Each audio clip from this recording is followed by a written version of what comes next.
오늘은 그 미디안과의 전쟁에서 이스라엘의 유일한 무기로 쓰였던 항아리 깨지는 소리, 나팔 소리, 외치는 소리에서의 그 소리가 함의하고 있는 그 메시지가 무엇인지에 관해서 공부를 하겠습니다. 그 내용이 상당히 포괄적이기 때문에 조금 어려울 수도 있고 지루할 수도 있습니다. 그러나 여러분이 오늘 내용을 잘 이해를 해 두시면 성경 전체의 맥을 이해하는 데 아주 큰 도움이 될 거예요. 사실 제가 오늘의 이 내용을 설명하기 위해서 지난주에 로마서 설교의 예화를 일부러 의도적으로 창세기 3장 8절의 이야기를 예화로 잡았던 거예요. 로마서의 그 다윗의 혈통, 죽어야 하는 다윗의 혈통도 설명을 하고 또 오늘 공부할 사사기 본문의 초석을 깔기 위함이었습니다. 두 설교는 사실 하나로 묶어도 별로 어색하지 않을 만큼 연결이 되어 있어요. 따라서 지난주 로마서 설교가 충분히 이해가 가지 않은 분들은 오늘 설교를 잘 들으시면 그 내용도 함께 이해가 되실 것입니다. 제가 지난주에 로마서 강의를 하면서 창세기 3장의 그 3장 8절의 음성이라는 단어 그리고 10절의 그 소리라는 단어는 단순히 하나님의 음성이라기보다는 하나님의 강림의 소리를 말하는 거라 그랬죠. 강림의 소리. 그리고 그 강림의 소리는 심판의 하나님께서 심판받아야 할 자들에게 오실 때 나는 소리다라는 것을 제가 창세기 1장의 이야기를 연결시켜서 설명해 드렸습니다. 소리와 함께 임하는 그런 하나님의 임재는 항상 심판과 연결이 되어 있다 그랬어요. 그 소리라는 단어가 히브리어 콜이라는 단어인데 그 단어가 열왕기상 14장 6절과 열왕기하 6장 32절에 똑같이 쓰였는데 거기를 보면 그 단어가 갖고 있는 의미가 조금 구체적으로 드러나요. 거기에서 그 단어는 모두 심판을 위해 다가오는 발자국 소리 이렇게 쓰였어요. 심판을 위해 다가오는 발자국 소리. 그리고 창세기 3장 8절에서 강림하시는 그 하나님이 바로 그 날의 하나님이었잖아요. 루아흐 하욤. 그렇죠? 그 날의 하나님. 거기에서 그 날은 창세기 1장 3절에 그 날이라 그랬습니다. 욤. 그런데 그 욤은 구별의 날이었죠. 구별. 혼돈과 흑암이었던 어지러움을 낮과 밤으로 구별을 하는 욤이었잖아요. 어둠과 빛이 구별이 되는 그런 날. 그게 욤이에요. 그 날의 하나님. 구별을 하시는 하나님. 근데 그 구별이 뭐였어요? 심판이란 말입니다.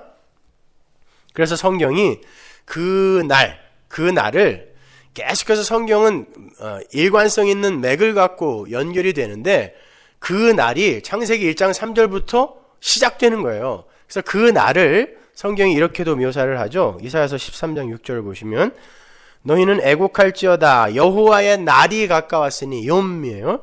전능자에게서 멸망이 임할 것이미로다. 심판의 멸망의 날이 그 날이에요. 여호와의 날. 요엘서 1장 15절 오호라 그 날이여 여호와의 날이 가까웠나니 곧 멸망같이 전능자에게로서 이르리로다. 그 날이 어떤 날이에요? 멸망의 날, 심판의 날입니다. 근데 심판과 멸망이 진행되어지는 가운데 심판과 멸망이 창세기 1장부터 지금 구별로 진행되어져 가는 가운데 이 구별이 진행되어지는데 심판이 진행되어져 가는데 본문은 창조의 완성으로 역설적으로 거꾸로 흐르고 있잖아요. 그렇죠? 내용은 지금 심판과 구별로 가는데 결국은 안식이라는 창조의 완성으로 이 본문이 거꾸로 향하고 있단 말입니다. 근데 제가 왜 그 창세기 3장 8절의 그 소리라는 단어에 집착을 하는가 하면 기드온의 이야기에서 미디안을 초토화시킨 것이 바로 그 소리였기 때문이에요. 사사기 강해에서 이런 접근을 한 분이 아무도 없기 때문에 제가 조금 조심스럽기는 합니다만은 그 소리에 의해서 미디안이 심판을 받았고 이 이스라엘이 가나안 입성을 할 때 여리고를 무너뜨릴 때에도 소리로 무너뜨렸단 말이에요. 그러니까 유일한 이스라엘이 대적을 무너뜨릴 때 쓰이는 무기가 이렇게 종종 소리로 나타나는 것, 그것이 조금 특별하다라는 그런 생각을 했어요. 거기에 생각이 미치자 문득 창세기 3장 8절에 그 심판의 소리로 강림하셨던 여호와 하나님에게로 관심이 쏠렸고 거기에서부터 사사기의 그 나팔 소리와 함성 소리로 이렇게 연결을 해보니까 성경이 시줄과 날줄로 아주 견고하게 깨어지는 것을 보게 됐어요. 오늘 제가 그걸 뭐 다 자세히 설명은 못하겠는데 시간이 너무 많이 걸려서, 그래서 제가 기드온의 이야기를 창세기 3장 8절 이하의 그 내러티브 속에서 풀어보려고 시도를 했던 거예요. 그래서 제가 로마서 강의 때 초석을 좀 놨던 거고요. 바로 그 소리의 시작이 창세기 3장 8절이란 말이에요. 이러한 접근은 사실 제가 만들어낸 게 아니라 제가 몇 년 전에 읽었던 웨스트민스터 신학교의 구약학 교수인 메리더스 클라인 교수의 Images of the Spirit이라는 그 책이 있는데, 거기에서 제가 그때 상당한 많은 인사이트를 얻었는데, 거기에서 힌트를 얻어서 제가 이 사사기의 내용에 맞게 재구성을 해본 거예요. 그리고 이 시간을 비로소 말씀을 드리는데, 그 책 빌려간 분들 저 빨리 좀 갖다 주세요. 책을 빌려가면 갖다 줘야지. 그거 이제 절판돼서 나오지도 않는 책을 목사한테 책을 빌려가서 입을 닦고요? 살 수도 없는 거를 살짝 갖다 놓으세요. 분명히 가서 보지도 않고 어디다 처박아 놨으니까 안 주는 거예요 지금. 어려운 책인데. 오늘 본문에 나오는 여호와의 사자, 그리고 그 여호와의 사자를 모형하고 있는 그 선지자와 그 소리의 상관관계에 대해서는 제가 다음에 시간을 내서 자세히 설명을 해드릴게요. 제가 왜 소리라는 주제를 설명하기 위해서 여호와의 그 사자의 이야기를 본문으로 잡았는지는 그때 가면 이해를 하실 수 있을 거예요. 거기까지 설명하려면 너무 시간이 많이 걸릴 것 같으니까 거기에 대해서는 그냥 8절의 선지자와 11절의 여호와의 사자는 같은 역할을 하는 같은 존재로 그냥 이해를 하시고 따라오시면 돼요.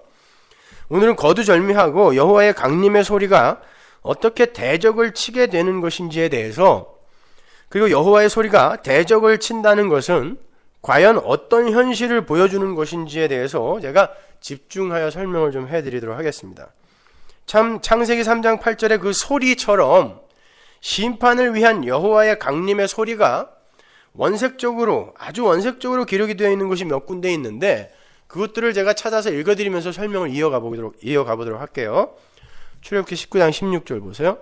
제3일 아침에 우레와 번개와 빽빽한 구름이 산 위에 있고 나팔 소리가 심히 크니 진중 모든 백성이 다 떨더라. 모세가 하나님을 맞으려고 백성을 거느리고 진에서 나오매 그들이 산기슭에 섰더니 시내산에 연기가 자욱하니 여호와께서 불 가운데서 거기에 강림하심이라. 그 연기가 옹기점 연기같이 떠오르고 온 산이 크게 진동하며 나팔 소리가 점점 커질 때에 모세가 말한즉 하나님이 음성으로 대답하시더라. 하나님께서 시내산에 강림을 하시는데 나팔 소리가 나고 하나님의 음성이 들리죠. 자, 소리와 음성이 이렇게 구별되어서 등장하고 있어요. 그리고 불이 보여요. 그날에 하나님, 빛의 하나님, 불이 나와요. 그리고 두려워 떠는 백성이 있죠. 지금 창세기 3장 8절의 그림과 똑같은 그림이에요. 혼돈과 공허와 흑암 위로 하나님께서 소리와 함께 강림을 하시자 흑암에 속한 자들이 하나님의 영광을 피해서 숨고 거기에 하나님의 음성이 떨어지는 거예요. 심판이죠. 그런데 왜 십계명을 주시기 위해 강림하시는 하나님을 심판의 하나님이라고 하는가? 모세는 지금 창세기의 그 심판의 하나님을 그대로 출애굽기로 옮겨와서 하나님의 언약 성취는 반드시 그렇게 심판을 포함하고 있다는 것을 보여주는 거예요. 그래서 언약의 돌판, 십계명 돌판, 그것을 주로 내려오시는 하나님을 심판의 하나님으로 이렇게 묘사를 하고 있는 거예요. 똑같이 이 모세가 쓴 거란 말입니다. 거기에 대해서도 제가 다음 시간에 충분하게 설명을 해드릴게요. 왜 시내산의 이야기가 심판의 이야기인지, 그러한 하나님의 영광의 현현, 그 심판의 강림에 관해서 기록이 되어 있는 것 중에 가장 자세한 기록이 에스겔서에 나와요. 에스겔서 1장 22절 보세요. 그 생물의 머리 위에는 수정 같은 궁창의 형상이 펴 있어 보기에 심히 두려우며 그 궁창 밑에 생물들의 날개가 서로 향하여 펴 있는데 이 생물은 두 날개로 몸을 가리웠고 저 생물도 두 날개로 몸을 가리웠으며, 이 생물은 그룹이죠. 요한계시록에 똑같이 나와요. 요 네 생물이 24장로하고 네 생물하고 예수님하고 같이 나오잖아요. 이건 그룹들이란 말이죠. 근데 그 요한계시록에 가면 요 네 생물의 몸에 수많은 눈이 있죠. 그것도 아주 중요한 메시지가 담겨 있는 건데 24절 생물들이 행할 때에 내가 그 날개 소리를 들은즉 많은 물소리와도 같으며 소리가 나와요. 또 많은 물소리 전능자의 음성과도 같으며 떠드는 소리 곧 군대의 소리와도 같더니 그 생물이 설 때 그 날개를 들이우더라. 여기서 콜 소리라는 단어가 6번 나와요. 자, 하나님의 임재, 하나님의 현현이 설명이 되는데 소리, 콜이라는 단어가 6번 나오고 그 밑에 또 한 번 나와요. 그 머리 위에 있는 궁창 위에서부터 음성이 나더라. 이게 콜이에요. 소리. 그 생물이 설 때에 그 날개를 들이우더라.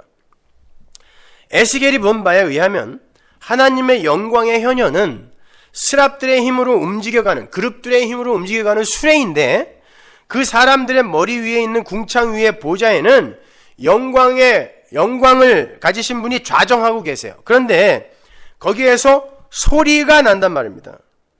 그런데요, 재밌는 건 이 에스겔서의 이 소리의 하나님, 이 콜의 하나님, 창세기 3장 8절 이하에 나오는 그 콜과 똑같은 단어들이 수없이 나열되고 있는 이 소리의 하나님이 에스겔서 9장, 10장, 11절로 가면은 9장, 10장, 11장으로 가면은 창세기에서의 그 날의 하나님과 똑같은 행보를 보이시는 것을 볼 수가 있어요. 그걸 다 읽을 수 없으니까 나중에 가서 한번 읽어보세요.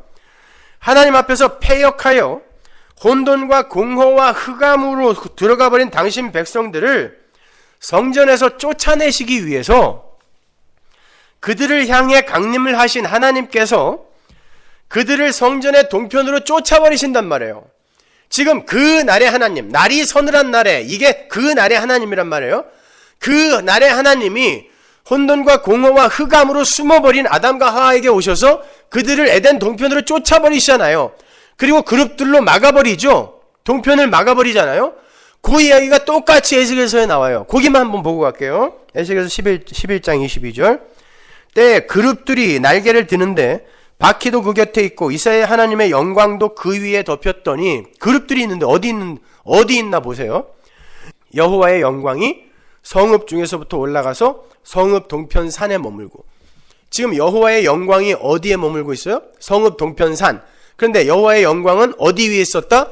그룹들 위에 있었다. 그러니까 그룹들이 지금 동편을 지키고 있고 여호와의 영광도 동편으로 나가 있는 거예요. 지금 정확히 같은 그림이죠. 그런데 창세기 3장 8절이 그 심판의 하나님을 그 날의 하나님 루아흐 하이옴이라고 표현을 한단 말이에요. 그러니까 요한계시록으로 가면 소리와 함께 임하시는 그 하나님에 대한 기록이 이렇게 나와 있어요. 거기에는 날이라는 단어도 똑같이 나오는데 한번 가볼게요. 계시록 1장 10절. 주의 날에 심판의 날이에요. 내가 성령에 감동하여 내 뒤에서 나는 나팔 소리 같은 큰 음성을 들으니. 또 나팔 소리 나오죠. 기드온과 미디안의 전쟁에서 무슨 소리가 미디안을 부쉈어요? 나팔 소리.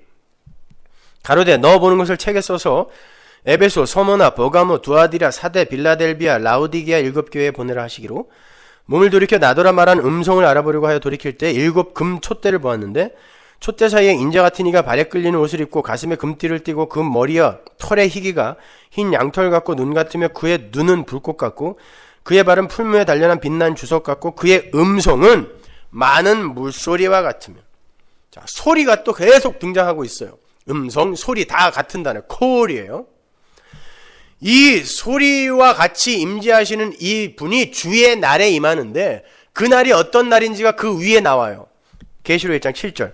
볼지어다 구름을 타고 오시리라. 각인의 눈이 그를 보겠고 그를 찌른 자들도 몰토이요 땅에 있는 모든 족속이 그를 인하여 애곡하리니 그러하리라. 아멘. 뭐하러 오시는 거예요? 심판하러 오시는 거란 말입니다. 그 소리의 하나님이 심판하러 오신다라는 거예요. 그러니까 창세기 3장 8절에 그날의 하나님, 그 소리로 오시는 하나님, 날, 소리, 하나님, 심판, 다 심판의 하나님을 지금 묘사를 하고 있는 거란 말입니다. 많은 이들이 오해하고 있는 게 심판하면 퍼니시먼, 징벌이라고 오해를 하고 있는데 심판은 퍼니시먼이 아니라 저지먼입니다. 그러니까 심판은 선하고 악한 것을 이렇게 구별하는 거지. 물론 그 구별에는 궁극적으로 구별된 것 중에 악한 것을 멸해버린다는 것이 전제되어 있는 것이지만 심판은 1차적으로 저짓먼이에요. 이건 선한 거고 이건 악한 거야. 이게 심판이란 말이에요. 그러니까 모세는 창세기 3장 8절에서 그 소리의 하나님을 그날의 하나님 루아흐 하이욤이라고 표현을 했죠. 그리고 그 날은 1장 3절에 바로 그 낮, 날, 빛, 시간, 그 욤을 가리키는 거라 그랬잖아요. 그런데 그 창세기 첫째 날의 빛은 혼돈과 공허와 흑암을 덮으시고 그것들을 분리해내고 구별을 해내시는 일을 한 거잖아요. 그게 심판이란 말이에요. 이렇게 분리해내는 거. 물과 뭇, 빛과 어두움, 낮과 밤, 궁창 위의 물과 궁창 아래의 물 이렇게 분리해내는 거. 그게 심판이에요. 그래서 그 날의 하나님이에요.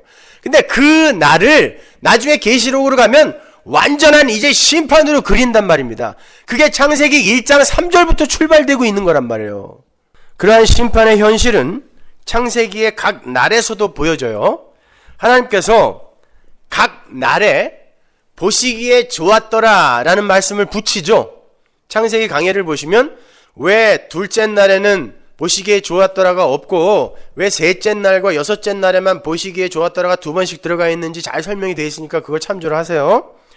근데 그 보시기에 좋았더라라는 그 말이 바로 심판이에요. 심판. 하나님께서 어떤 것을 선하다 판정하시고 어떤 것을 악하다 이렇게 판정하시고 구별하시는 거, 그러한 하나님의 주권적 판단을 심판이라 그래요. 구별하는 거. 사무엘서나 열왕기에서 보면요, 하나님께서 창세기에 이야기하는 완전히 반대로 보시기에 악했더라라는 말을 수없이 반복하세요. 창세기에서는 첫 창조에서는 보시기에 좋았더라가 나오죠. 근데 사무엘서나 열왕기서에 보면 보시기에 악했더라, 완전히 반대되는 말이 똑같은 단어들을 써서 반복되어 등장한단 말이에요. 그게 심판이란 말이에요. 보시기에 악했더라가. 자, 두 군데만 찾아드릴게요. 사무엘하 11장 보세요. 27절. 그 장사를 마침에 다윗이 보내어 저를 궁으로 데려오니 저가 그 처가 되어 아들을 낳으니라. 다윗의 소위가 여호와 보시기에 악하였더라요. 이게 보시기에 악하였더라가 보시기에 선하였다가 토부잖아요. 보시기에 악하였다가 토블로예요.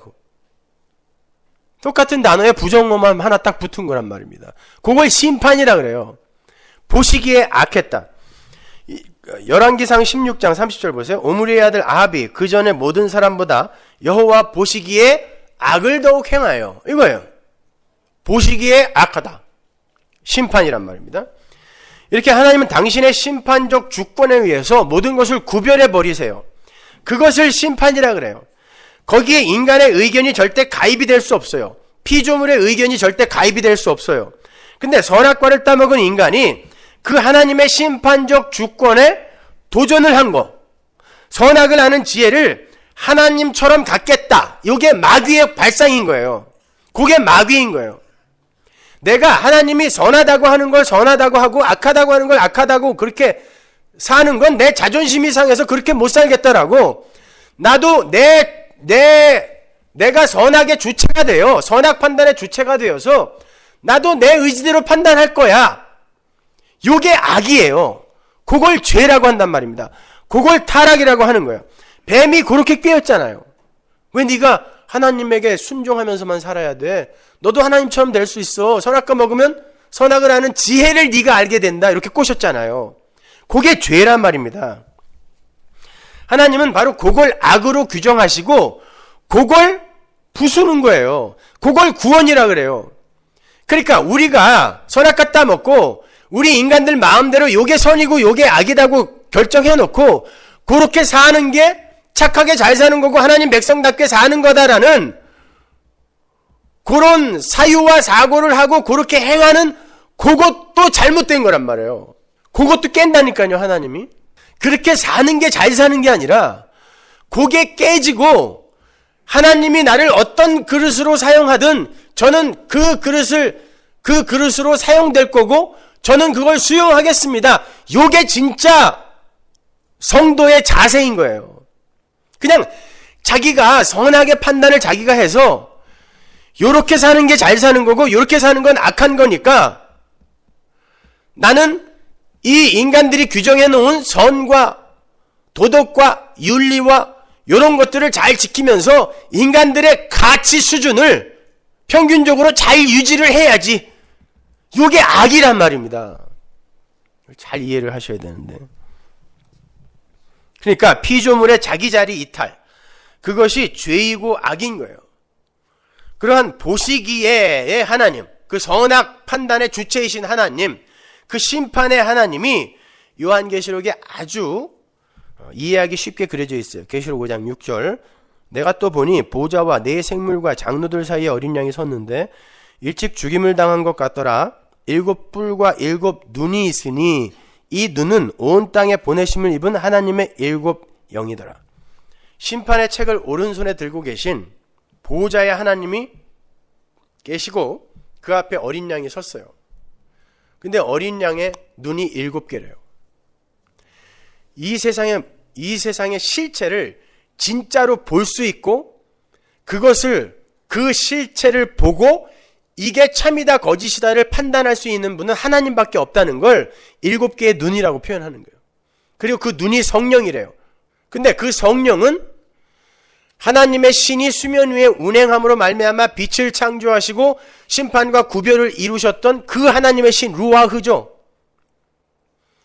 근데 성경은 예수 그리스도, 지혜이신 예수 그리스도가 만물을 창조했다 그러고 말씀이신 예수가 만물을 창조했다 그러고 또 시가서에 보면 하나님 아버지가 여호와 하나님이 만물을 창조했다 그러고 이야기를 해요. 그러니까 성부, 성자, 성령의 하나님이 보시기에 좋았더라. 실체를 보실 수 있는 분이고 그리고 그분만이 참과 거짓, 선과 악을 구별할 수 있는 분이다라는 것이 이 요한계시록에도 나타나 있는 거예요. 근데 인간들이 자기들도 그렇게 하겠다고 나선 거, 그게 죄란 말입니다. 그러한 하나님의 선악 구별 사역, 즉 심판은 6째 날의 창조가 끝나고 비로소 완료가 돼요. 창세기 1장 31절 보세요. 하나님이 그 지으신 모든 것을 보시니 보시기에 심히 좋았더라. 자, 이제 심판이 완료되는 거예요. 보시기에 심히 좋았더라. 이제 끝이에요. 끝. 심판의 종결. 심판이 끝나고 그 완료된 심판의 상태를 성경이 안식이라고 선포를 해요. 안식이래요. 그게. 창세기 3장 1절 보세요. 천지와 만물이 다 이루니라. 하나님의 지으시던 일이 7째 날이 이를 때에 마치니 그 지으시던 일이 다함으로 7째 날에 안식하니라. 이것도 아주 중요한 거예요. 7째 날이 안식이다. 7째 날은 마지막 날이잖아요. 마지막 날이 안식이래요. 하나님이 7째 날을 복주사 거룩하게 하셨으니 이는 하나님이 그 창조하시며 만드시던 모든 일을 마치시고 이 날에 안식하셨다. 그러니까 창세기의 첫째 날의 그 빛은 마지막 날의 그 안식으로 달려가면서 구별의 역사를 행하고 있는 거고 그 마지막 날 7째 날에서 역사가 끝이 나는 거예요. 그러니까 6째 날에서 끝이 나고 7째 날은 이제 영원한 안식으로 영원으로 들어가게 되는 거란 말입니다. 그게 7일 창조 안에 들어있는 그 모형으로서의 프로토타입이죠. 모형으로서의 하나님 나라의 완성의 모습이에요. 그러나 7째 날에 그 역사 속에서의 그 안식, 7째 날의 그 안식일은 영적인 그 새 창조의 완료 지점을 모형하고 있는 거죠. 그러니까 안식일을 거룩하게 했고 안식일에 복을 줬다라는 그런 말이 나오는 거란 말이에요. 모형이에요. 그렇기 때문에 역사 속의 그 안식일은 실패작으로 파기가 되어야 할, 구약에서 그 안식일이 파기가 되잖아요. 실패작으로 파기가 되어야 할, 왜? 프로토타입이니까 실패작으로 파기가 되어야 할 하나님 나라의 그 새 창조가 완료되는 안식 후 첫날의 유형인 거예요. 프로토타입. 마치 그 성취 유형, 이걸 엔티타입이라고 그러죠. 그 성취 유형인 새 예루살렘의 모형, 프로토타입으로 이 세상에 이스라엘의 예루살렘이 잠시 모형으로 쓰였던 것처럼 구약의 일곱째 날의 안식일은 프로토타입으로 엔티타입인 그 하나님 나라의 그 완성을 모형하고 있는 거란 말입니다. 그래서 우리는 예수를 안식 후 첫날인 그 날의 하나님이라고도 하고, 왜? 이 세상의 그 7일 동안의 그 창조, 첫 창조는 무엇의 모형이었기 때문에 안식 후 첫날, 그러니까 안식 후 첫날이라는 건 다른 말이 아니라 그 첫 창조가 담고 있었던 진짜 창조라는 의미에서 안식 후 첫날인 거예요. 그래서 그 첫째 날의 하나님이라고도 이야기하는 거고, 그 날의 하나님이라고도 이야기하는 거고, 그 예수를 또 이 역사 속에서 그 안식일의 주인이라고도 이야기하는 거예요. 그러니까 역사와 묵시를 지금 왔다 갔다 하면서 이야기를 하니까 조금 이해가 힘드시겠지만 여러분은 다 이해하시는 거죠? 네. 여러분 들으세요. 이사야서 63장으로 가면 하나님께서 이스라엘을 심판하셔서 결국 안식하게 해주셨다라는 그런 표현이 나와요. 한번 볼게요. 63장 14절. 여호와의 신이 그들로 골짜기로 내려가는 가축같이 편히 쉬게 하셨도다. 어떻게? 심판을 하셔서. 주께서 이같이 주의 백성을 인도하사 이름을 영화롭게 하셨나이다 하셨느니라. 이와 같이 하나님 백성들의 안식, 그 언약의 성취는 반드시 심판이라는 과정을 거쳐야 완료가 되는 개념인 거예요.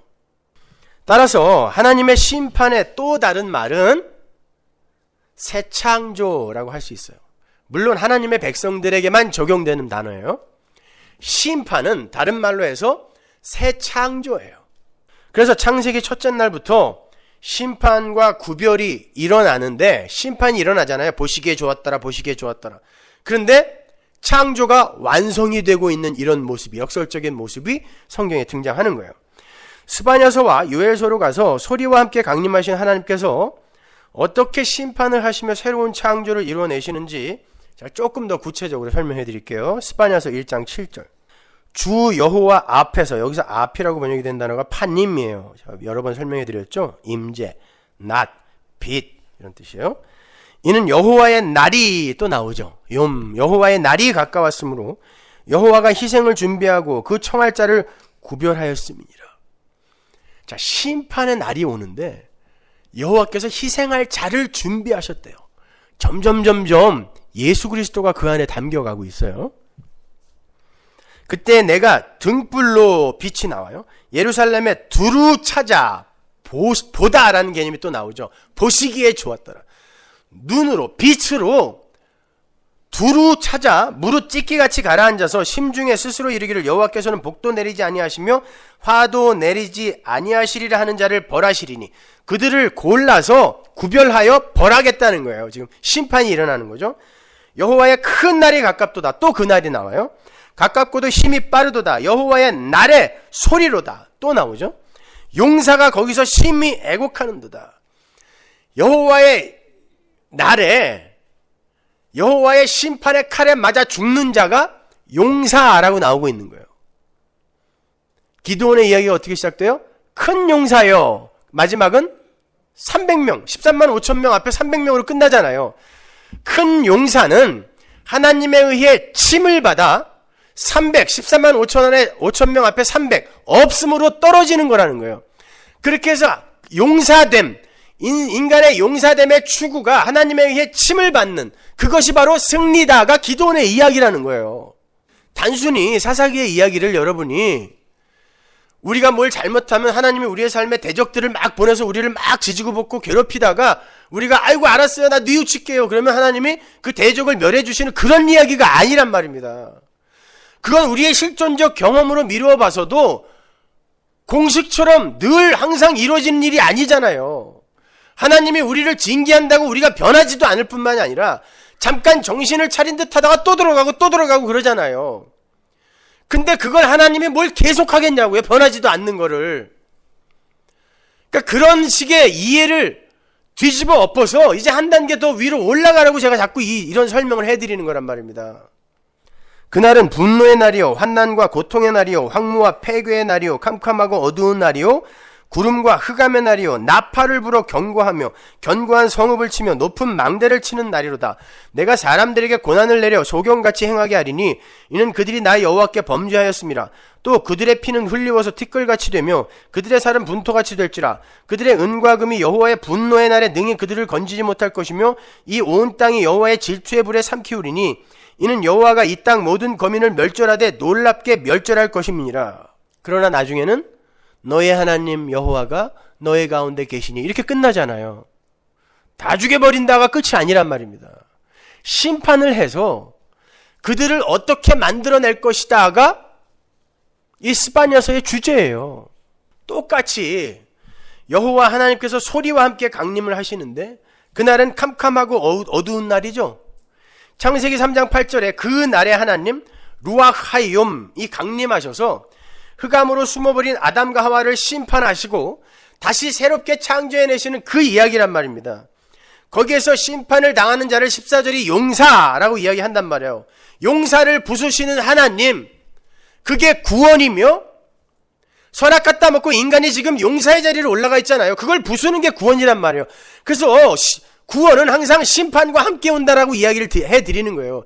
그리고 그 이야기를 그리고 있는 게 기드온의 이야기란 말입니다. 자, 요엘서로 한번 가볼게요. 요엘서 2장 1절. 시온에서 나팔을 불며 나의 성산에서 호각을 불어 이 땅 거민으로 다 떨게 할지니 이는 여호와의 날이 이르게 됨이니라. 이제 임박하였으니 곧 어둡고 캄캄한 날이요 빽빽한 구름이 끼인 날이라. 새벽빛이 산 꼭대기에 덮인 것과 같으니 이는 많고 강한 백성이 이르렀습니다. 이 같은 것이 자고 이래로 없었고 이후 세세에 없으리로다. 불이 그들의 앞을 사르며 불꽃이 그들의 뒤를 태우니 그 전의 땅은 에덴 동산 같았으나 그 후의 땅은 황무한 들 같으니 그 들을 피한 자가 없도다. 어떠세요? 이거는 창세기 3장 8절의 이하의 이야기와 거의 똑같은 단어들로 구성이 되어 있어요. 에덴 동산 나오고 황무한 들 나오고 빽빽한 구름 나오고 나팔 소리 콜 나오고 날 나오고, 그죠? 역시 나팔 소리와 함께 그 날에 하나님께서 강림을 하셔서 어둡고 캄캄한 이스라엘을 불로 심판을 하시는데 그들이 있던 곳이 에덴 동산에서 황무한 들로 변하잖아요. 쫓겨나는 거예요. 이미 마치 창세기 3장과 에스겔서 1장에 그 하나님의 영광의 현현을 그대로 옮겨놓은 것 같잖아요. 그렇죠? 근데 재미있는 건 이스라엘이 자기들은 하나님의 보호하심 안에 있기 때문에 날개 달린 스랍들이 자기들을 보호해 줄 거라고 믿었다는 거예요. 그들에게 하나님이 무엇을 보냈다 그래요? 요엘서 1장에 보면 메뚜기 떼를 보냈대요. 날개 달린 게 가긴 갔는데 천사가 아니라 메뚜기 떼가 간 거죠. 그러니까 그런 거예요. 난 자격이 있는 자야. 괜찮은 자야. 왜? 착하게 잘 살고 있거든.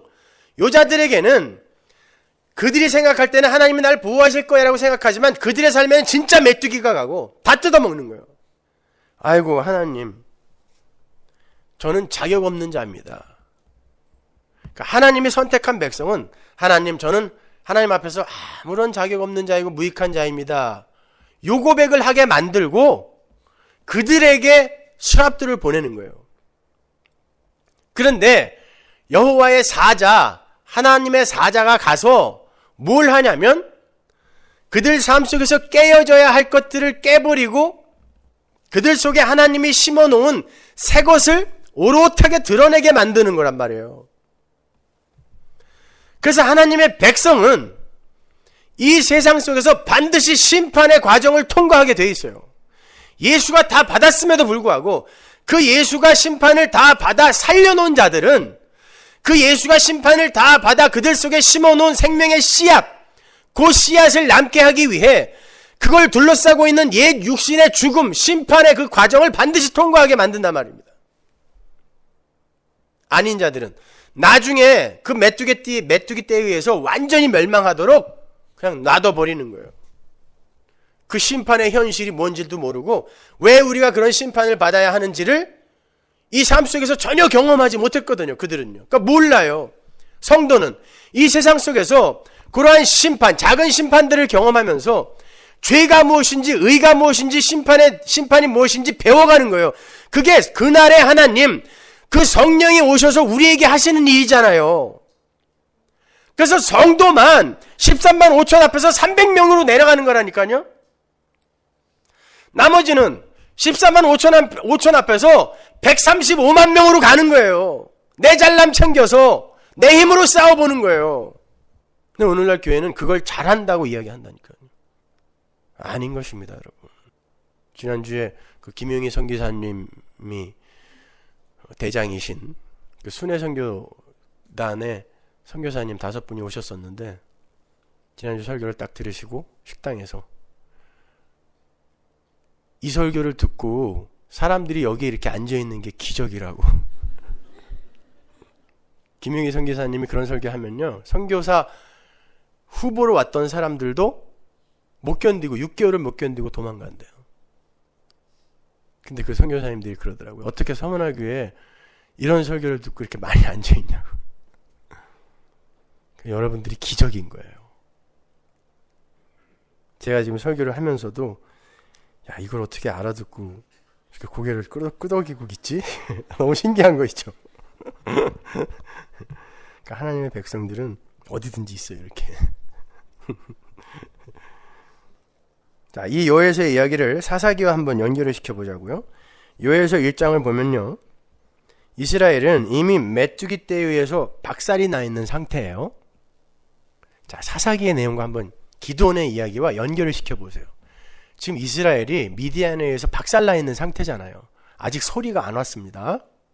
여기도 마찬가지예요. 요엘서에도 이미 메뚜기 떼가, 하나님이 보내신 메뚜기 떼가 이스라엘을 완전히 박살낸 상태예요. 요엘서 1장 2절 보세요. 늙은 자들아, 너희는 이것들을 들을지어다. 땅의 모든 거민아, 너희는 귀를 기울일지어다. 너희의 날에나 너희 열조의 날에 이런 일이 있었느냐? 너희는 이 일을 너희 자녀에게 고하고 너희 자녀는 자기 자녀에게 고하고 그 자녀는 후시대에 고할 것이니라.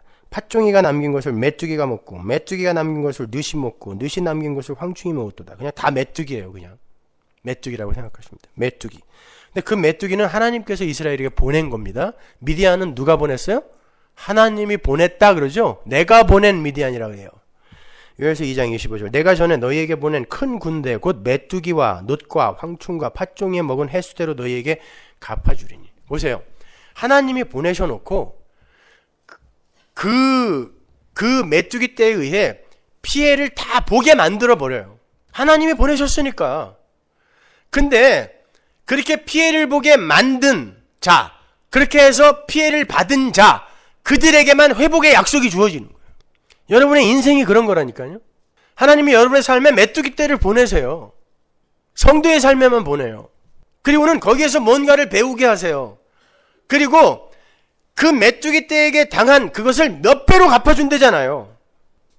그 황충 메뚜기 떼는 대장 되신 예수 그리스도를 중심으로 모이게 되는 하늘 군대의 대적들을 가리키는 거죠. 어디에 나와요? 계시록에 나오잖아요. 9장 2절 보세요.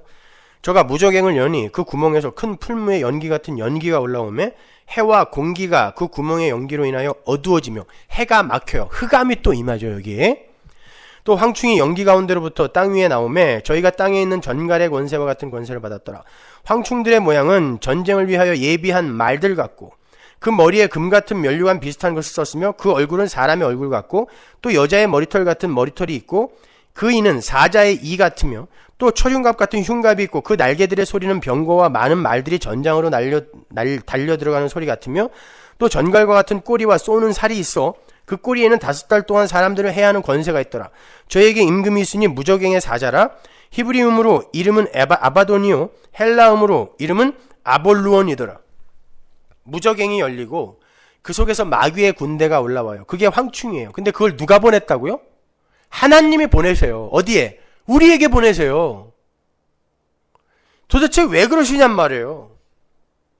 아담에게 뱀을 누가 보낸 거예요? 하나님이 보내신 것입니다. 아니, 하나님의 허락, 하나님의 장중 밖에서 우발적으로 존재하거나 생길 수 있는 존재나 사건이나 그 어떤 것도 없어요. 모든 것은 하나님의 작정 속에서 하나님의 장중 하에 일어나는 거란 말입니다. 아무튼 하나님의 백성들에게 보내진 대적 메뚜기 떼들은 하나님을 대적하는 마귀의 세력을 말해요. 근데 그 마귀의 세력이 어디에 존재한다 그랬어요? 우리 수없이 반복하여 살펴봤는데 그 마귀의 세력은 어디 있어요? 1차적으로 내 안에 있잖아요.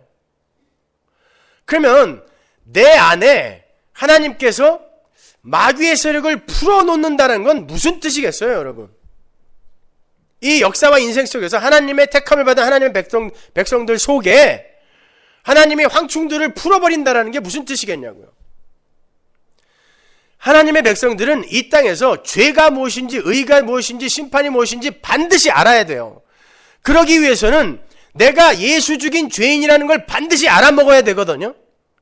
그래서 하나님의 백성들은 그들이 뭐 사건화된 어떤 죄, 악한 것을 저지르고 안 저지르고 그런 거에 상관없이 자기가 얼마나 큰 죄인인지를 죽을 때까지 점점 깊이 인식하게 돼요. 그걸 하나님이 우리의 삶 속에 황충을 풀었다고 하시는 거예요. 로마서 1장의 표현대로 하면 하나님의 일반 은총을 살짝 거두어서 그냥 하나님이 우리의 마음을 강팍하게 때로는 놔두기도 하시는 거예요. 그러면서 도대체 내가 누구인지, 나는 왜 하나님의 은혜에 의해서 구원을 받아야 되는지를 가르쳐 가시는 거예요. 내가 마귀구나, 내가 미디안이구나, 그거 알게 하시는 거예요. 그 고백을 하는 게 13만 5천인 줄 알았던 내가 300으로 줄어드는 거고, 그렇게 내가 300으로 줄어드는 그 상태가 13만 5천이었던 나를 치는 거란 말입니다. 아, 이 명쾌한 해석.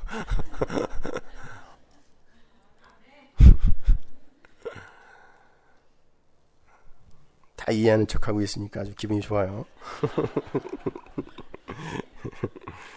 로마서 7장 18절 보세요. 내 속 곧 내 육신에 선한 것이 거하지 아니하는 줄을 아노니 원함은 내게 있으나 선을 행하는 것은 없노라. 이거 성도인 바울이 이야기하는 거예요. 자기 자신에 대해서. 자아인식이거든요. 내 속에 악만이 있대요. 어떻게 그의 속에 악만이 있어요? 하나님이 계신데. 근데 성도의 자아인식이 이렇게 된다니까요. 야, 가끔 나오는 건 하나님이 내 안에서 행하는 거고 진짜 내 안에서는 선한 게 요만큼도 안 나오는구나. 요걸 알아가는 거예요, 성도는. 이게 황충이 풀린 거예요. 미디안에게 우리를 내어주셨다라는 게 바로 이 모습인 거예요. 거기에 하나님의 소리가 임하는 것입니다. 거기에서 심판이 일어나는 거예요, 우리의 삶 속에서. 선악과 따먹고 하나님처럼 된 그런 내 안에 심판이 일어나서 이게 갈기갈기 찢기는 거예요. 말씀에 의해서, 복음에 의해서요. 여러분, 그게 신앙생활이에요. 다른 거 없어요. 그러니까 선한 것이 하나도 거하지 않는 내 속에 하나님의 허락하에 마귀의 세력이 가입을 해요. 그러한 마귀의 세력은 나라는 신을 중심으로 나라는 신의 유익을 위해 모든 것을 사고하고 행하게 하는 세력을 말해요. 그리고 그게 원래 내 모습이고요. 선악과 따먹은 나라니까요. 그게 나만을 위해서 죽을 때까지 선택하고 나의 유익만을 위해서 살아요. 그러한 마귀 세력의 침입은 때로는 고난으로 올 수도 있고 그와는 정반대로 교만의 자리에 앉게 하는 그런 세상의 풍요로 올 수도 있어요.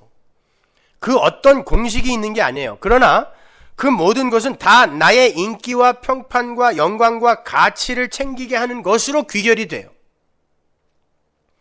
그걸 아는 자가 진짜 실력자예요. 정말 성령 받은 성도예요, 그 사람이.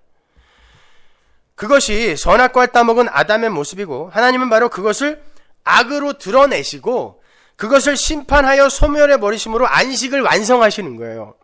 그러니까 나를 위한 삶은 결국 나 자신을 해하는 고단한 인생이라는 거고 거기에서 해방이 되어서 하나님의 종으로 붙들리는 게 진짜 쉼이라는 거예요. 그것이 하나님의 전쟁이에요.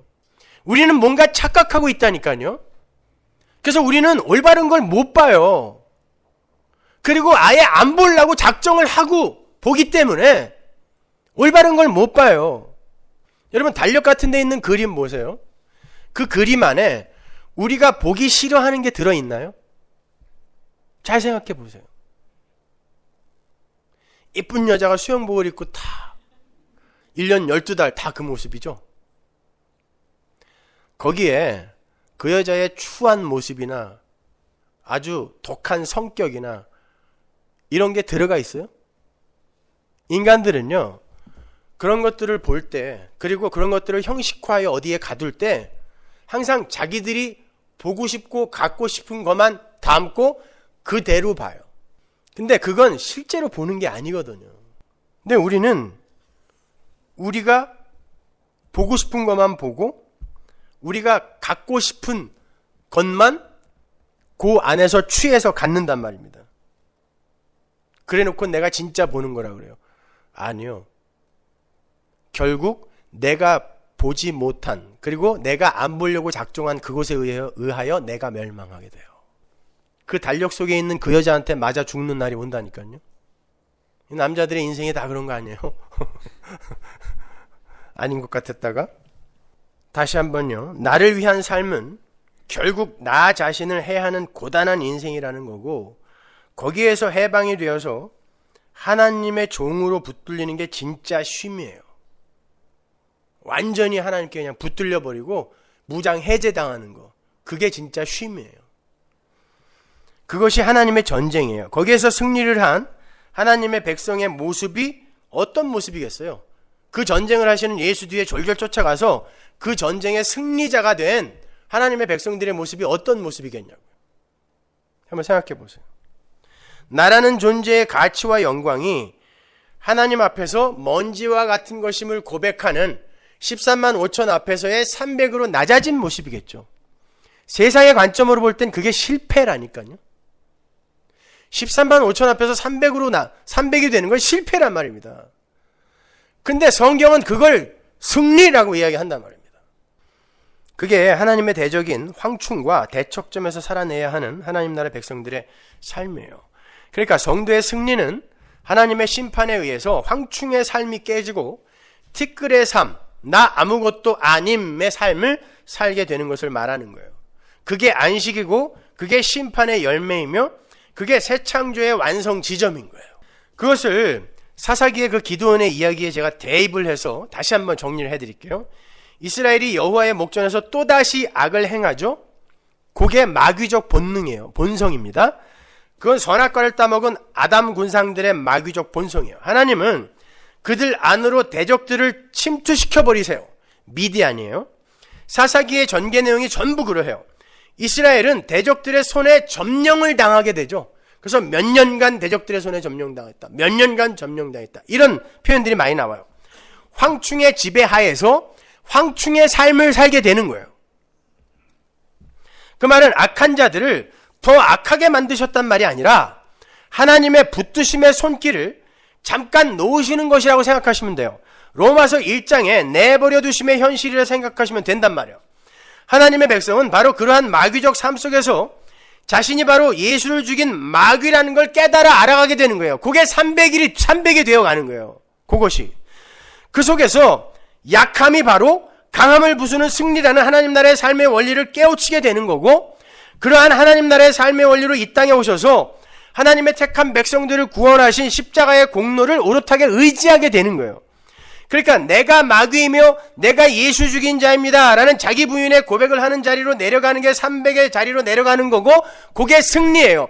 그게 미디안 13만 5천 명을 때려 죽이는 거예요. 그게 자기 부인이란 말입니다. 13만 5천이 나니까, 용사가 바로 나였으니까. 거기에 대한 아주 훌륭한 예가 욥기예요. 여러분, 욥기 1장에 보면 하나님과 사단의 대화가 나오죠. 하루는 하나님의 아들들이 와서 여호와 앞에 섰는데 사단도 그 앞에 와서 섭니다.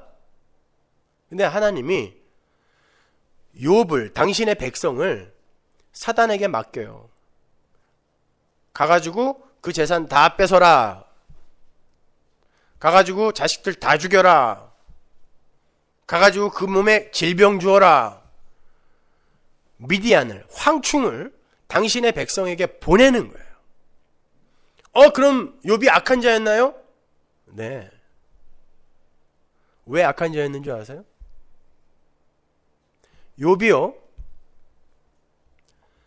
하나님이 그렇게 사단을 시켜서 자기가 어떤 자인지를 폭로시키려고 하는데, 너는 300이야 라고 이야기하려고 드러내려고 하는데, 욥이 끝까지 주시는 분도 하나님이시요 가져가시는 분도 하나님이시니 이렇게 잘난 척을 합니다. 근데 그게 진심이었어요?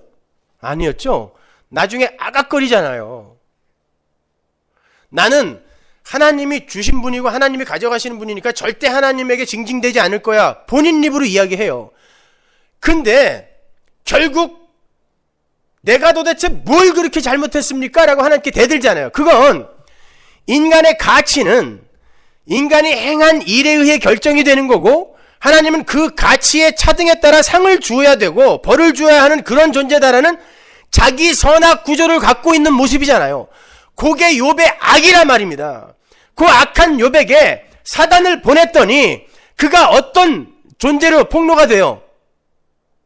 내가 진짜 악한 놈이군요가 드러나잖아요. 그게 욥기란 말입니다. 그게 기드온의 이야기인 거예요. 하나님이 당신 백성에게 마귀 보낸다니까요. 욥의 경우에는 그게 전부 고난으로 왔지만 다른 사람들의 경우에는 꼭 고난만으로 오지 않아요. 사단은 와서 우리에게 고난만 주는 게 아니라 풍요도 주고 하나님을 잊어버릴 만한 쾌락도 주고 많이 줘요. 근데 성도는 그 속에서 내가 얼마나 쓰레기인지 배설물인지를 알아가게 되는 거예요. 그게 하나님이 성도의 삶에 황충을 보내는, 미디안을 보내는 일인 것입니다.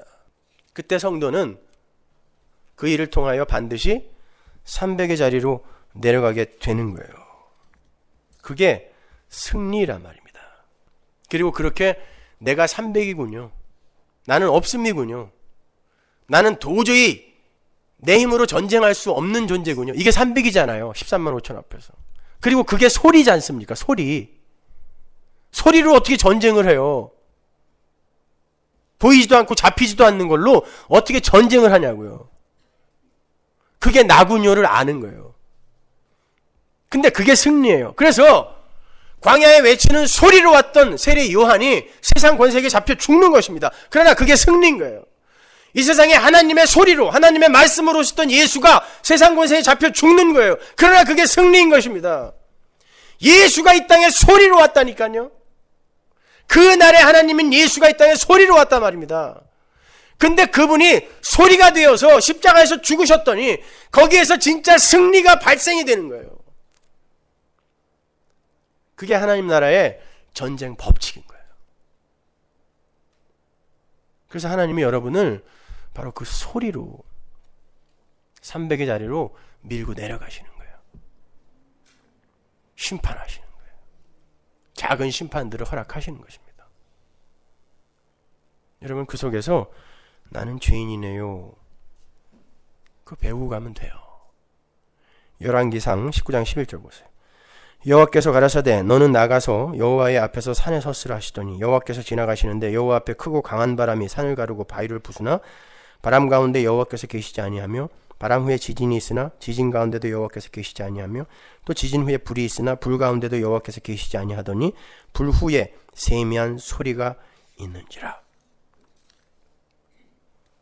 여기서 세미한 소리, 때맘마 다카는 작고 평온한 이런 뜻이에요. 보잘것없는. 여러분, 이때까지 엘리야의 사역이 어땠어요? 기적 일으키고 불로 잼을 살라버리고 마른 하늘에서 비 오게 만들고 바람소리, 지진, 큰 소리였죠? 불이었어요. 그런데 북이스라엘이 회개했나요? 안 했습니다. 그리고 그런 엄청난 외형적인 능력으로 13만 5천으로 일을 했더니 요 엘리야가 오히려 이세벨에게 쫓기는 신세가 되는 거예요. 하나님은 그 방법으로 일 안 한다를 보여주는 거예요. 그리고 엘리야에게 가르치는 것입니다. 어떻게 일하겠다는 거예요? 미세한 때마마 따카, 미세한 소리로 일하시겠다는 거예요. 나팔 소리, 외치는 소리. 그러나 그게 진짜 승리라는 것입니다.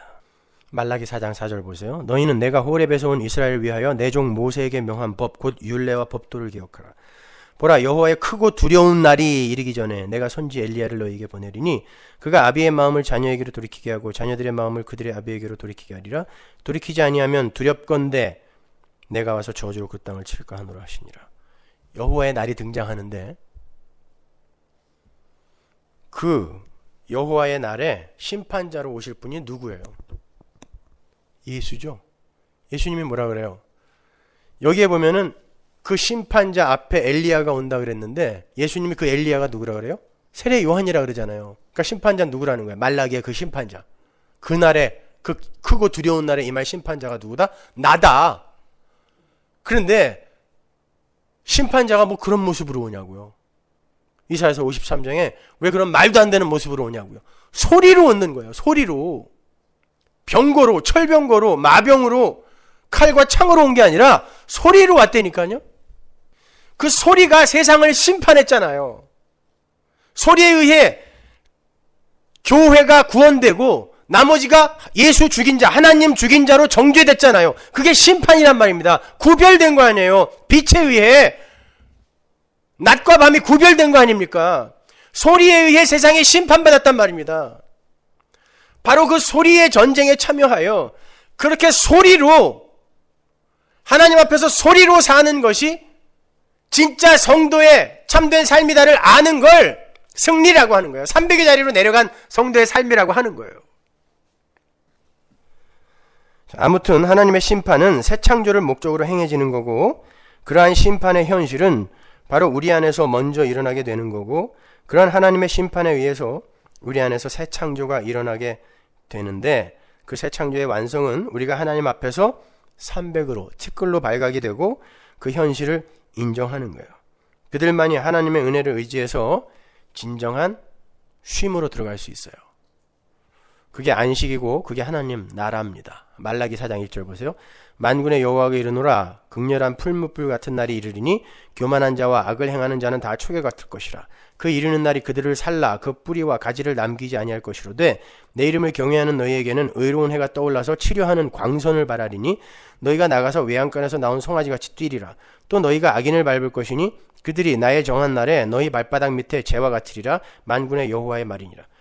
여호와의 심판의 날, 극렬한 풀무불 같은 그 날, 창세기 1장 3절에 그 날, 창세기 3장 8절에 그 날, 그 날이 이르는데 교만한 자와 악을 행하는 자 분리가 돼요. 이제 그래서 싹 멸해진다고요. 그 날의 하나님, 그 빛으로 오신 그 하나님, 그 빛이 임하는데 어떤 일이 일어나냐면 구별이 돼요. 한쪽은 전부 멸해지는데 한쪽은 그 빛이 어떻게 비춘대요? 치료하는 광선으로 비춘다는 거예요. 그럼 보세요. 우리 안에 그 현실이 똑같이 일어나게 되는데 우리는 지금 내 안에 그리스도의 영, 그 새 생명이 내 안에 들어와 있어요. 근데 그 생명을 두르고 있는 건 죽어야 할 옛 몸뚱아리라고요. 근데 거기에 불이, 그 날의 하나님이, 그 빛의 하나님이 확 들어오게 되면 어떻게 된다? 죽어야 할 것들이 불타는 거예요. 그리고 이 안에 심겨진 작은 새 생명이 회복이 돼요. 완성이 되는 것입니다. 그걸 새 창조라 그래요. 그걸 심판이라고 한다니까요. 그런데 이 역사 속에서 우리의 이 옛사람이 죽어가면 우리는 점점 역사 속에서 보잘것없는 존재, 가치 없는 존재, 무의미한 존재, 부인당하는 존재, 그리로 밀려 내려가는 거 아닙니까? 300이 되는 거라고요. 그게 승리란 말입니다. 그러한 자의 삶 속에서 점점 세상이 배설물처럼 여겨지게 되는 것이고 세상이 점점 의미 없는 것으로 여겨지게 되는 거예요. 많은 분들이 이렇게 은혜를 강조하는 설교를 들으면 우리는 아무것도 안 해도 되고 아무런 변화도 없어도 된다고 생각을 해요.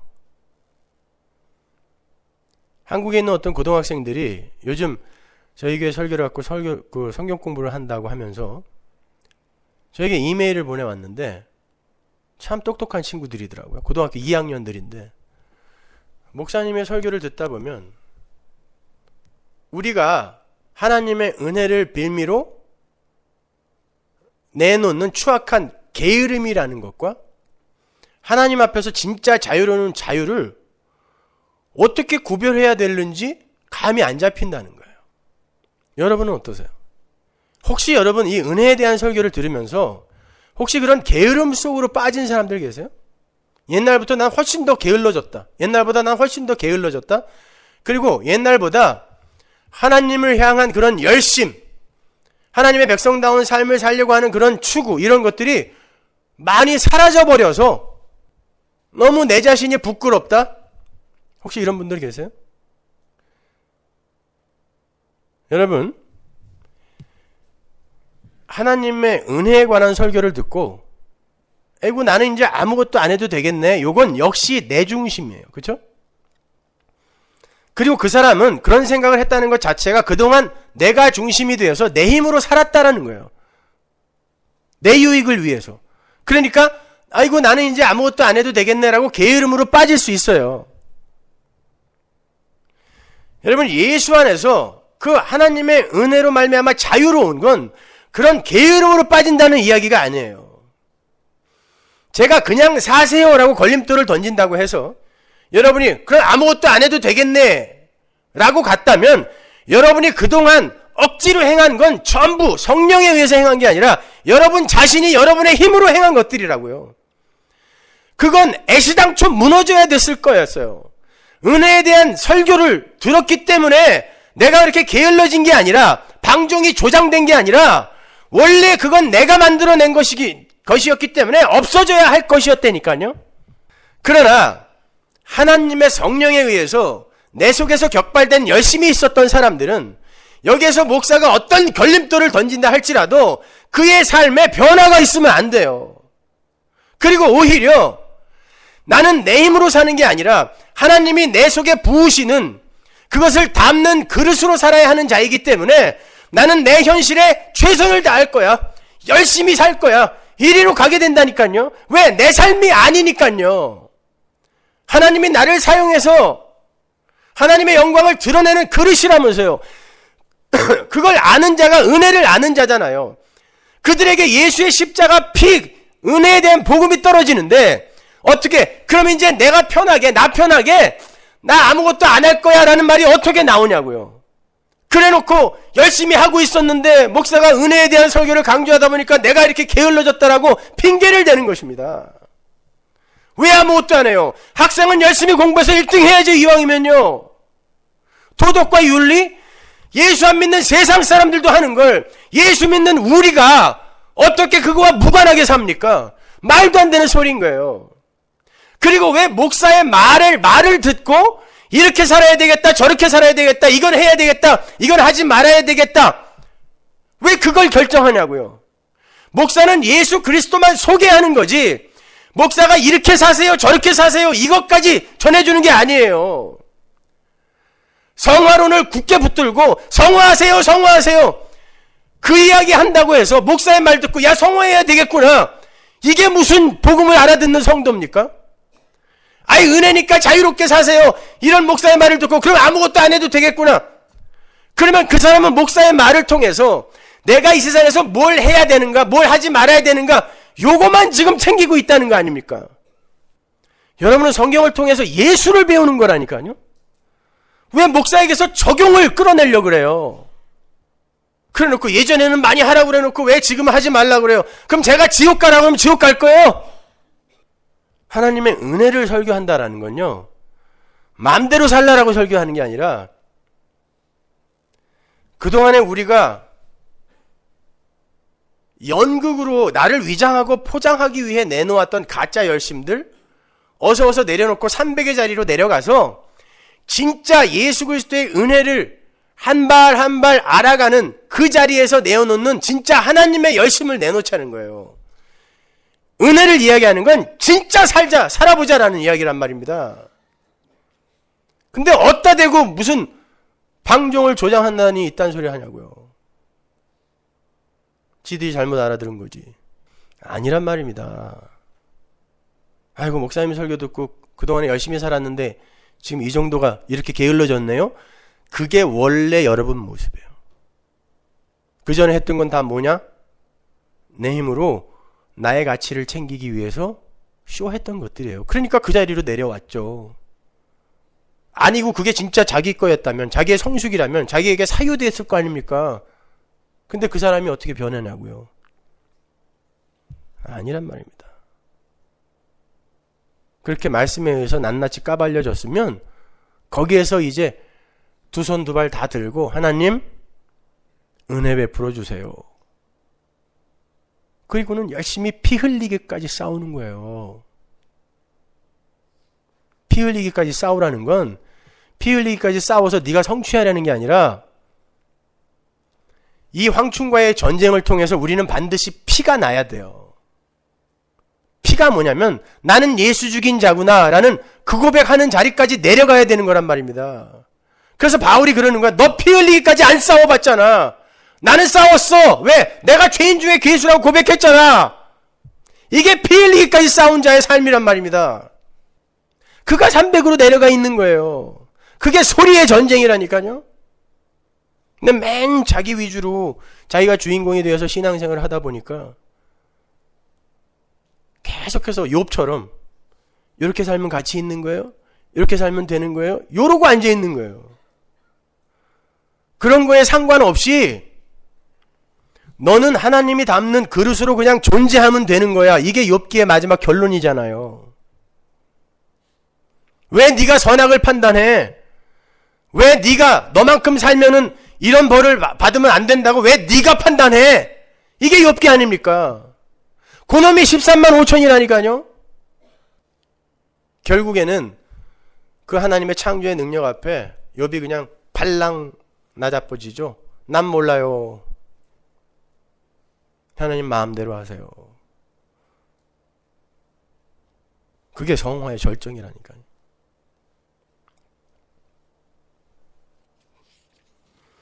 베드로후서 3장 4절 보면 가로되 주의 강림하신다는 약속이 어디 있느뇨? 조상들이 잔후로부터 만물이 처음 창조할 때와 같이 그냥 있다 하니 그러나 주의 날이 도적같이 오리니 그날에는 하늘이 큰 소리로 떠나가고 체질이 뜨거운 불에 풀어지고 땅과 그 중에 있는 모든 일이 드러나리로다. 하나님의 날이 임하기를 바라보고 간절히 사모하라. 그날에 하늘이 불에 타서 풀어지고 체질이 뜨거운 불에 녹아지려니와 우리는 그의 약속대로 의에 거하는 바 새하늘과 새 땅을 바라보도다. 하나님의 그 크고 두려운 날이 임하면 어떻게 돼요? 불이 임하여 체질이 다 녹는데 마지막 절이 뭐예요?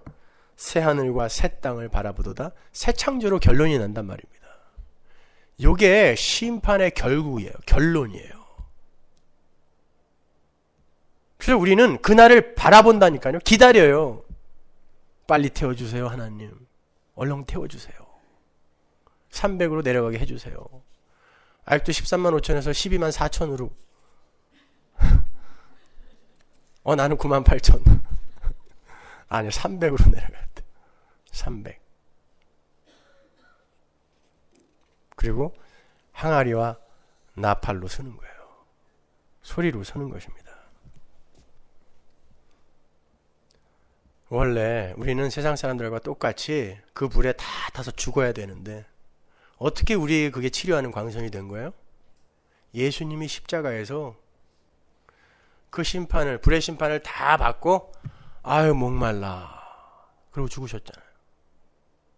그 불이 예수에게 떨어져서 우리가 살아났어요.